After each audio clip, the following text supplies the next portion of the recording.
Après 2 jours d'activités et de célébrations à New York pour le 20e anniversaire de la transmission publique du Falun Gong, ce 13 mai a eu lieu la conférence internationale de Falun Gong de New York. Plus de 7000 représentants du Falun Gong venus du monde entier ont assisté à cette conférence axée sur les échanges d'expériences des pratiquants de cette méthode spirituelle. Le fondateur du Falun Gong, M. Li Hongzhi, s'y est rendu dans la matinée et a enseigné la loi. Pour accueillir 7000 pratiquants venus du monde entier, il a fallu une salle de conférence principale et 2 salles supplémentaires. Vu le nombre de places limitées, de nombreux pratiquants n'ont pas pu assister à la conférence. Quand M. Li Hongzhi, le fondateur du Falun Gong, est arrivé dans la salle, il a été accueilli par une chaleureuse ovation.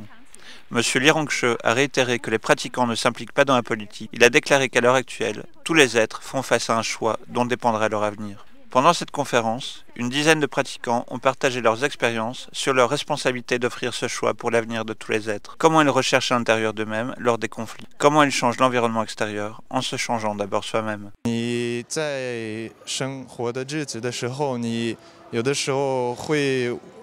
Parfois, dans la vie, on ne peut pas toujours être très diligent.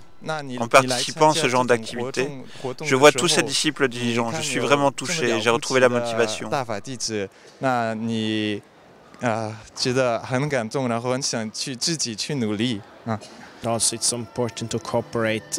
Nous devons coopérer entre les différents pratiquants. Tous les pratiquants sont précieux et très capables. Nous avons besoin de nous chérir mutuellement.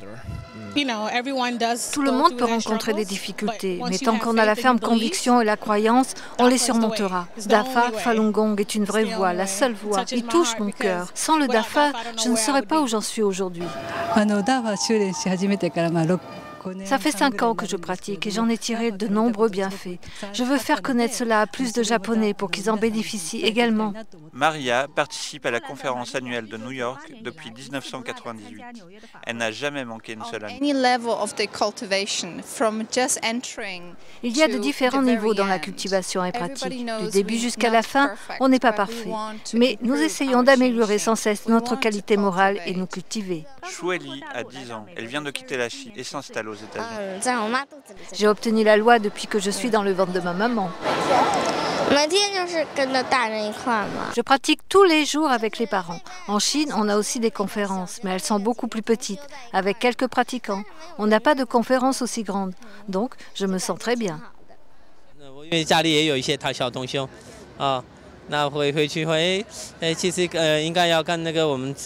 Comme j'ai des enfants pratiquant à la maison, je sens la responsabilité de les guider pour qu'ils puissent s'élever ensemble.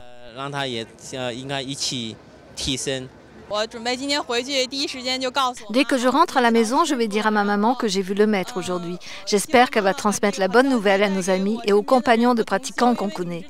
En Chine continentale, c'est très difficile de pratiquer, mais nous allons tenir. J'espère aussi que je pourrai donner un coup de main au Dafa comme je vis maintenant ici.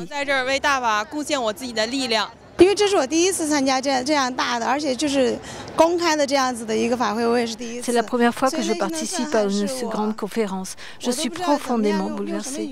Je n'ai pas de mots pour décrire mes émotions, ce que je ressens à ce moment précis. Hier, j'ai participé à la parade. C'était la première fois que j'ai crié « Falun Dafa est bon » avec autant de voix et de courage. Je ne pouvais même plus contrôler mes larmes. Les participants à la conférence se sentent tous très heureux de pouvoir se réunir dans un environnement si libre et espèrent vivement que les pratiquants de Chine continentale pourront très vite aussi obtenir cette même liberté. Nouvelle NTD, New York.